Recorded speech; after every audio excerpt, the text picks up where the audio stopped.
1971 में बांग्लादेश कैसे पाकिस्तान से अलग हुआ, फौजी अफसरान ने किस तरह अय्याशियां की और कौन कौन सी गैर इखलाकी सरगर्मियों में मुलव्वस थे।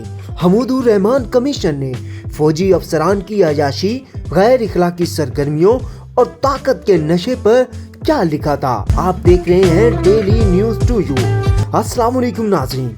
साल 1971 में मशरकी पाकिस्तान में फौज की जानिब से हथियार डालने और मुल्क के टूटने की तहकीकात के लिए बनाए गए हमूदुर रहमान इंक्वायरी कमीशन की रिपोर्ट में सैकड़ों गवाहान के दावों की रोशनी में इंकशाफ किया गया था कि सीनियर फौजी अफसरान की खवातीन और शराब की हवस और ज़मीनों और घरों की लालच ने न सिर्फ उनमें लड़ने के जज्बे को मार दिया था, बल्कि इसके बाइस उन्होंने जंग की कामयाबी के लिए दरकार पेशा वराना अहलियत को भी खो दिया था।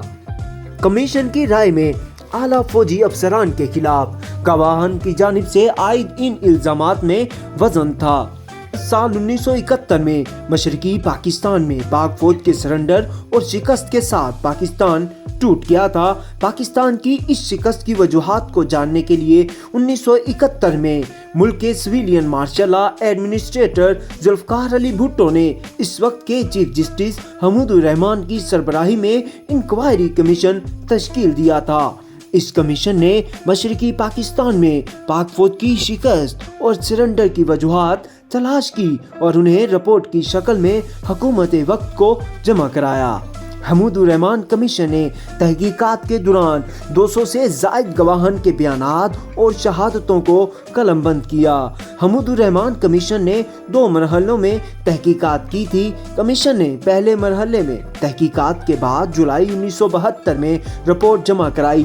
पहले मरहले के दौरान कमीशन को जंगी कैदियों तक रसाई नहीं थी, इसलिए जब जंगी कैदियों को मुल्क वापस लाया गया तो तहकीकात का दूसरा मरहला शुरू हुआ, जिसमें कैद से रिहाई पाने वाले गवाहान के बयानात और शहादतें रिकॉर्ड की गई।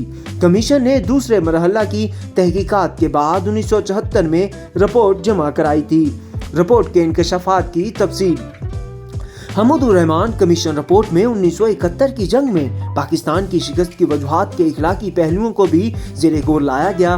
मुल्क टूटने और जंग हारने की गैर इखलाकी वजूहात बयान करने के जवाब से मुतल्लिक कमीशन की रिपोर्ट में बताया गया है कि जंग हारने की इखलाकी वजूहात को बयान करना इसलिए ज़रूरी था क्योंकि कमीशन के सामने पेश होने वाले बहुत से मुअज़्ज़िज़ गवाहान, जिनमें जिम्मेदार सर्विस अफसरान भी शामिल थे, की जानिब से दावे किए गए कि मार्शल लॉ फ़राइज़ की इंजामदही में होने वाली करप्शन, औरतों और शराब की हवस, जमीन और घरों के लिए लालच के बाइस बहुत से सीनियर फौजी अफसरान ने लड़ने का जज्बा खो दिया था और जंग की इंजामदही के लिए अहम फैसले करने के लिए दरकार पेशावराना अहलियत से भी हाथ धो बैठे थे। कमीशन रिपोर्ट में कहा गया है कि इन गवाहान की जानिब से ये भी कहा गया कि बदनामी के हामिल इन अफराद से बामुश्किल ही ये तवक्का की जा सकती थी कि वो पाक फौज को फतह दिलाते।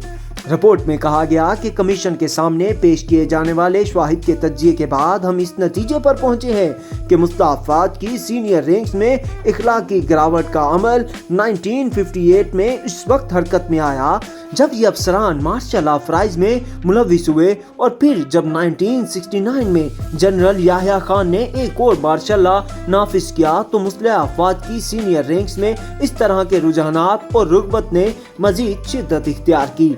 कमीशन की रिपोर्ट में मजीद कहा गया कि गवाहान की जानिब से आयद शुदा इन इल्जामात में वजन है कि सीनियर फौजी अफसरान की एक बड़ी तादाद न सिर्फ वसी पैमाने पर ज़मीनों और घरों के हसूल और दीगर कारोबारी सरगर्मियों में मुलव्विस थी, बल्कि इन अफसरान ने इंतहाई गैर इखलाकी और अय्याशियाना तर्ज ज़िंदगी इख्तियार किया था, जिससे इनकी पेशा वराना सलाहियतें और कायदाना खूबियाँ शदीद मुतासिर हुई। कमीशन रिपोर्ट में 1971 की जंग में ईस्टर्न कमांड के commander lieutenant general AK Niazi की मुबैना अय्याशियों और करप्शन से मुतल्लिक भी संगीन इंकशाफात किए गए हैं। इस हवाले से रिपोर्ट में इंकशाफ किया गया है कि ईस्टर्न कमांड के कमांडर जनरल नियाजी पर इल्जाम था कि जब वो GOC सियालकोट थे तो वो मार्शल लॉ केसेस को हैंडल करने के अमल में पैसा बना रहे थे।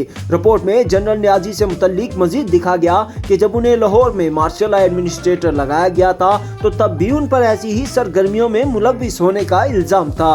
لیفٹیننٹ جنرل AK نیازی پر عائد الزامات کے حوالے سے حمود الرحمان کمیشن رپورٹ میں مزید بتایا گیا کہ ان کے گلبرگ لاہور کی خاتون سعیدہ بخاری کے ساتھ قریبی تعلقات تھے۔ رپورٹ کے مطابق سعیدہ بخاری نامی یہ خاتون سینوریتا ہوم کے نام سے چکلا چلا رہی تھی اور چکلا چلانے کے ساتھ ساتھ جنرل نیازی کے لیے مبینہ طور پر رشوت کی وصولی اور امور کی انجام دہی کے لیے ٹاؤٹ کا کردار ادا کر رہی تھی۔ کمیشن رپورٹ کے مطابق مبینہ طور پر جنرل نیازی کے ایک اور خاتون کے ساتھ بھی تعلقات تھے جن کا تعلق سیالکوٹ سے تھا اور جس کا نام شمینی فردوس تھا۔ رپورٹ کے مطابق شمینی فردوس نامی یہ خاتون بھی لاہور کی سعیدہ بخاری والا کردار ادا کر رہی تھی۔ رپورٹ کے مطابق ایسٹرن کمانڈ کے سربراہ جنرل AK نیازی پر الزام تھا کہ انہوں نے مشرقی پاکستان میں قیام کے دوران بری شہرت کے حامل خواتین کے ساتھ تعلقات کے باعث ناخوشگوار شہرت حاصل کر لی تھی اور وہ رات کو ایسی جگہوں پر موجود ہوتے تھے۔ اس کے علاوہ ان کی کمانڈ کے جونیئر افسران بھی ایسی جگہوں پر تواتر سے جاتے تھے۔ رپورٹ کے مطابق جنرل نیازی پر مشرقی پاکستان سے مغربی پاکستان پان کی اسمگلنگ میں ملوث ہونے کا بھی الزام تھا۔